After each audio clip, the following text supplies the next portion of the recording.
안녕하세요. 한 주간의 인천을 달구었던 현안에 대해 짚어보는 NIB 하디슈입니다. 오늘 이하영 기자와 함께 이야기 나눠보겠습니다. 안녕하세요. 안녕하세요. 네, 이하영 기자, 오늘은 어떤 이슈에 대해서 들고 나오셨나요? 네, 송도 국제업무지구역 다음 역인 송도 달빛축제공원역이 지난 12일 개통했다는 소식입니다. 네, 저도 송도 달빛축제공원역이 개통했다고 들었는데 이 역의 위치가 정확히 어디에 있는 거죠? 네, 송도 달빛축제공원역은 송도 609와 809 근처에 위치한 역인데요. 옆으로는 펜타포트 락페스티벌 같은 각종 축제가 열리는 이 달빛축제공원이 있습니다. 네, 송도 6809 사이에 위치한 역이군요. 그렇다면 우선 리포트로 이 소식 한번 보고 나서 다시 한번 이야기 나눠보겠습니다. 송도 6809와 인천 도심을 잇는 인천 1호선 국제업무지구역과 송도 달빛축제공원역 구간이 12일 첫 운행을 시작합니다. 2016년 첫 삽을 뜬 지 4년 5개월 만입니다. 820m 구간이 연장되는 것으로 1,782억 원의 사업비가 들어갔습니다. 이로써 인천 지하철 1호선은 개항에서 시작해 부평, 인천터미널 등 주요 거점과 수인선 환승역인 원인제를 거쳐 송도 달빛축제공원역까지 이어지게 됐습니다. 이번 구간 개통으로 송도 달빛축제공원역에서 인천시청역까지는 28분, 부평역까지는 37분이 걸립니다. 지난달 착공한 검단 연장선까지 2024년에 개통되면 인천 지하철 1호선은 연수구와 남동구 등 지역 6개 구를 남북축으로 연결할 수 있을 것으로 전망됩니다. 지하철 개통과 동시에 인근 도로도 새롭게 조성됐습니다. 그동안 송도 809에 진입하려면 주민들은 직선 도로가 없어 가까운 거리를 한 차례 돌아가는 불편을 감수해야 했습니다. 지하철을 따라 도로가 생기면서 송도 6809와 그 외 송도 지역에 유기적인 연결이 가능해졌습니다. 송도 달빛축제공원역과 직선도로 개통 등으로 송도 국제도시의 교통 흐름이 더욱 원활해질 전망입니다. NIB 뉴스 이하영입니다. 네, 리포트로 잘 봤고요. 그런데 여기 어떻게 만들어지게 된 건지 궁금합니다. 사업이 추진된 배경 좀 알려주시죠. 네, 송도 연장선 사업의 일환으로 진행된 사업이고요. 이 사업은 1단계와 2단계로 나뉩니다. 네. 1단계는 동막역에서 국제업무지구역까지 6개 정거장을 연결하는 사업이었습니다. 이 사업은 이미 2002년에 공사를 시작해서 2009년에 개통됐습니다. 네. 그 다음 추진된 게 이 화면에 보시듯이 2단계의 사업입니다. 이게 국제업무지구역에서 새로 만들어진 송도 달빛축제공원역까지 잇는 사업이었습니다. 2016년 착공에 들어간 지 4년 5개월 만인 지난 10일 개통됐습니다. 네, 그렇군요. 이 송도 달빛축제공원역 인근 주민들은 참 편리해졌을 것 같은데 실제 이용객들은 좀 어떻다고 하던가요? 네, 송도 달빛축제공원역이 생기면서 송도와 인천 주요 거점들이 한 차례 가까워졌습니다. 네. 인천 1호선 연결로 웬만한 곳은 다 갈 수 있다고 보시면 됩니다. 네. 네, 종착역인 이 송도 달빛축제공원역에서 인천시청역까지는 28분이 걸리고요. 부평역까지는 37분이 걸립니다. 출퇴근 시간에는 5분 간격으로 운행을 하고요. 평상시에는 8분 간격으로 운행된다고 하니까 시민들의 발노릇을 톡톡히 해낼 것으로 보입니다. 그 외에도 지금 인천 1호선 북쪽으로는 계양역 검단 신도시까지 연결하는 검단 연장선 공사가 진행 중입니다. 네. 2024년에 개통 예정이라고 하니까 이게 개통되면 인천 1호선은 미추홀구를 포함해서 연수구와 남동구, 부평구, 계양구, 서구까지 연결될 예정입니다. 네, 그렇군요. 이번에 지하철역이 생기면서 인근에 참 다른 교통편도 생겼을 것 같은데 혹시 이곳은 어떤 버스가 지나다니나요? 네, 현재 한 대의 버스만 운행 중인데요. 네. M6450번 광역버스가 지나갑니다. 송도 신도시와 서울 강남역, 삼성역을 오가는 버스입니다. 아직은 이 버스가 한 대만 다니고 있지만 인천시는 올해 말인 12월 31일 버스 노선 개편을 진행합니다. 개편 후에는 동인천역을 오가는 82번 버스와 청라국제도시를 오가는 91번 버스가 달빛축제공원역을 지나다닐 예정입니다. 네. 자세한 노선표는 인천시청 홈페이지에서 확인하시면 됩니다. 네, 그렇군요. 직접 취재를 다녀와 보셨잖아요. 네. 네, 송도 달빛축제공원역이 개통하면서 그 주변의 교통 환경뿐만 아니라 주변 도로 환경도 많이 바뀌었을 것 같은데 좀 어떻게 조성이 되어 있나요? 네, 송도 달빛축제공원역이 운행을 시작한 것도 좋지만 네. 인근 주민들에게는 도로 개통 소식이 더욱 기쁘게 다가올 것 같습니다. 사실 송도 달빛축제공원역이 있는 송도 6809는 송도 신도시의 끝부분에 위치한 동네입니다. 하지만 여기로 진입을 하려면 직선 도로가 없어서 여태까지는 비교적 돌아가야 하는 상황이었습니다. 네.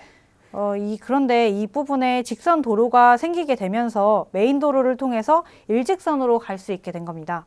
인근 주민들 입장에서는 돌아가지 않아도 돼서 좋고 메인 도로가 뚫렸기 때문에 이 다른 송도 지역과의 접근성도 높아지게 됐습니다. 이 도로는 송도 시내에서 인천 항만까지 이어지게 됩니다. 네, 그렇군요. 이 도로가 송도 시내에서 인천 항만까지 이어지는 거군요. 네. 그동안 교통이 불편했던 송도 주민들에게는 참 반가운 소식이 아닐까 싶습니다. 앞으로 송도 달빛축제공원역이 인천 시민들의 훌륭한 교통수단이 되어줬으면 좋겠습니다. 네, 이하영 기자 오늘 잘 들었습니다. 수고하셨습니다. 감사합니다.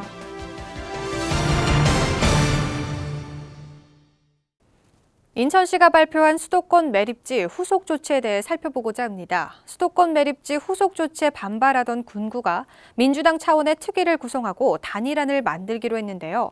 인천시가 이 지자체들과 협의를 통해 내년 상반기까지 매립지와 관련한 기본 계획을 확정하겠다고 밝혔습니다. 원태규 기자입니다. 지난 7일 더불어민주당은 수도권 매립지 종료를 위한 인천시의 후속 조치에 단일안을 마련하겠다고 밝혔습니다. 시가 발표한 대체 매립지와 소각장 후보지에 민주당 소속 군수구청장들은 즉각 반발했는데 특위를 구성해 당 차원에서 한 목소리를 내겠다는 취지입니다.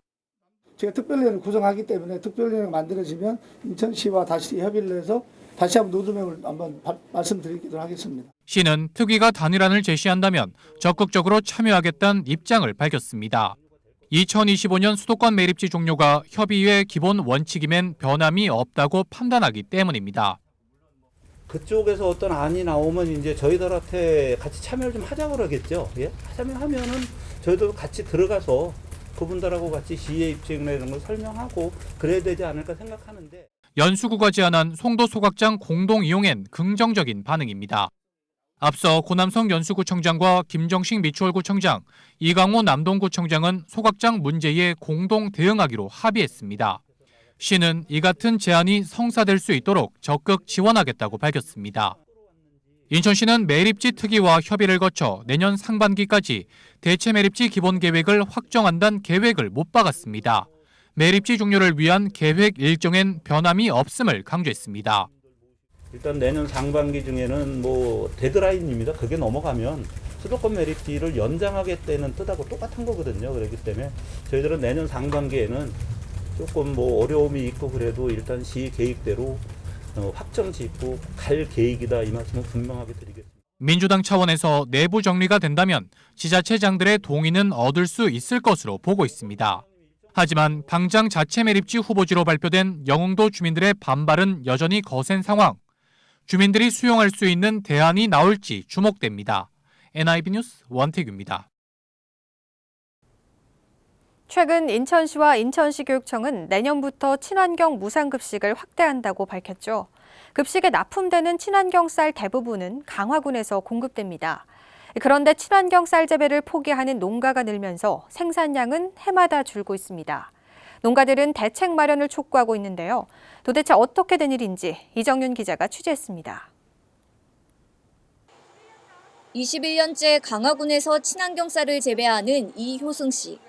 친환경 쌀을 학교 급식 등에 공급하고 있지만 해마다 소득은 감소하고 있습니다. 쌀 소매가가 낮아 수지 타산이 맞지 않기 때문입니다. 통상 친환경 쌀 소매가는 일반 쌀의 120%에서 125%. 하지만 현재 80kg 한 가마니당 단가는 23만 원으로 일반 쌀 21만 원에 비해 2만 원밖에 차이가 나질 않습니다. 우리가 생각하기에 관행농법보다는 2, 3만 원, 3, 4만 원을 더 받아야 되잖아요. 근데 그거가 맞춰지질 않기 때문에 차이가 1, 2만 원밖에 안 되잖아. 그러니까 우리 회원들이 자꾸만 빠져나가는 거죠. 낮은 수매가 때문에 아예 친환경 쌀 재배를 포기하는 농가는 눈에 띄게 늘고 있습니다.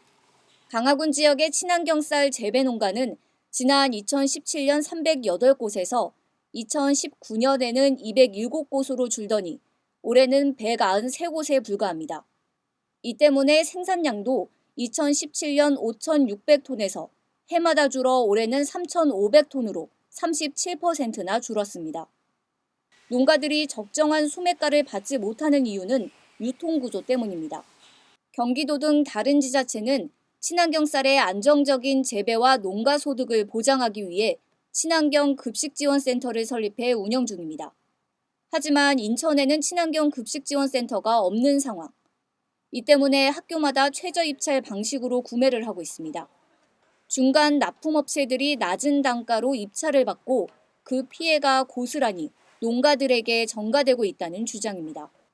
시에서는 그만치 보조해 주는데도 중간에 업자가 그 농민들에게 적당한 가격을 주질 않고 자꾸 가격을 자꾸 낮추려고 하니까 농민들이 포기하는 농민들이 많아지고 있습니다. 친환경 쌀 재배 농가들은 인천시와 인천시 교육청에 대책 마련을 촉구하고 있습니다. 안정적으로 학교 급식에 친환경 쌀을 납품할 수 있도록 친환경 급식지원센터를 조속히 건립해달라는 요구입니다. 그리고 공동이 나서서 이제 사실은 친환경 무상급식이 이루어지고 있는 건데 그런 조례나 그런 예산만 짰지 이게 실제 유통되는 과정에는 지금 전혀 관여가 안 돼 있어서 유통은 그냥 농민하고 업자한테 맡겨둔 상태예요. 인천시는 현재 관련 용역을 진행 중이라고 밝혔습니다. 학교 급식지원센터를 포함한 공공급식센터 건립에 대한 용역을 내년 7월까지 마친다는 계획입니다. BTV 뉴스 이정윤입니다. 혹시 훈맹정음이라고 알고 계신가요? 송암 박두성 선생이 시각장애인을 위한 한글 점자인 훈맹정음을 만들었는데요. 일제강점기와 탄압에도 굴하지 않고 한글 점자 보급과 맹인교육에 앞장섰던 박두성 선생의 유물들이 국가등록문화재로 등록됐습니다. 이하영 기자의 보도입니다. 1946년 작성된 우리나라 최초의 6점식 한글 점자책입니다. 훈맹정음의 해례본으로 한글 점자 원리 구성을 문자화해 사용법을 정리한 자료입니다.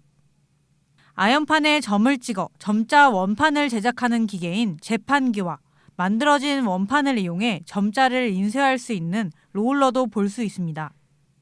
모두 시각장애인을 위한 한글 점자인 훈맹정음을 널리 보급하기 위한 송암 박두성 선생의 노력이 깃든 유물들입니다.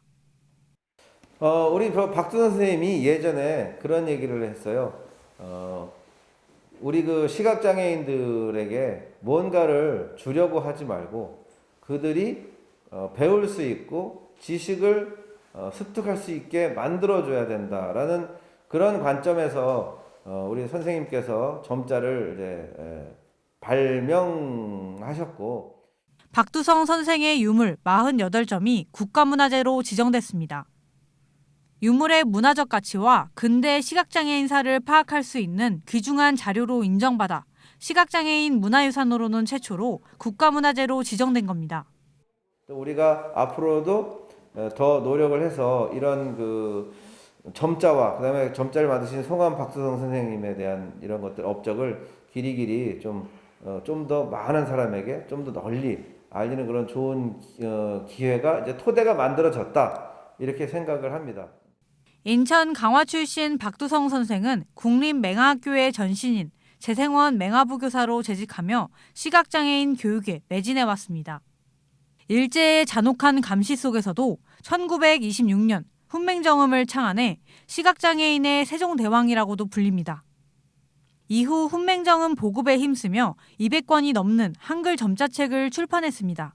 현재 유물들은 미추홀구의 송암 박두성 기념관에서 볼 수 있으며 인천시는 2022년 문을 여는 국립세계문자 박물관에 상설 전시관을 마련해 유물들을 전시할 예정입니다. NIB 뉴스 이하영입니다. 네, 한 주간의 인천을 달구었던 이슈를 짚어보는 NIB 핫이슈는 여기까지입니다. 저희는 다양한 지역 소식을 빠르고 정확하게 전달하기 위해 최선의 노력을 다하겠습니다. 시청해주신 여러분 고맙습니다.